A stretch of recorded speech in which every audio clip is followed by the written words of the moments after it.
municipality wethu, but esibona ukuthi akushintshe makhomanda. The people of Umgeni have been far too long complaining about the following: chronism, where friends, cronies, or acquaintances of these in power and strategic positions are employed.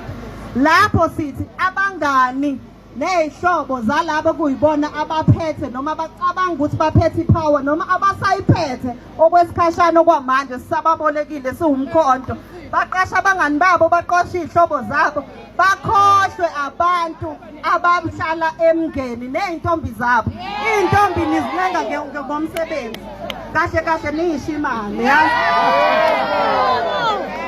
Favoritism, where relatives, partners, or decision makers are unfairly favored for employment and business opportunities.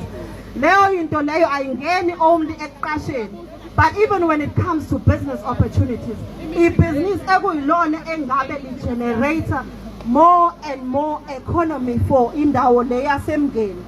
Uthola ukuthi ni award abantu abangahlali la, abangeke leyo mali abayitholayo bayisebenzise la eMgeni for i-development ye community yaseMgeni. Ninikeza abantu bangaphandle bahambe nayo leyo mali bayo-develop amanye ama-municipalities ngaphandle. Now, does that make sense to you as imeya yaloyo masipala ukuthi wena la uphethe khona angeke imali ekhokhwayo noma ekhishwayo to the service providers iphinde ibuyele back to your municipality, but ihambe iyosebenzela abanye omasipala?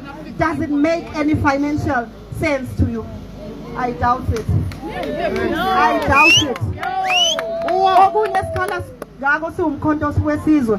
We have noted that even lower level posts are at times given to people who are not residents of Umgeni, which is completely unwarranted as it deprives locals such as opportunities for growth.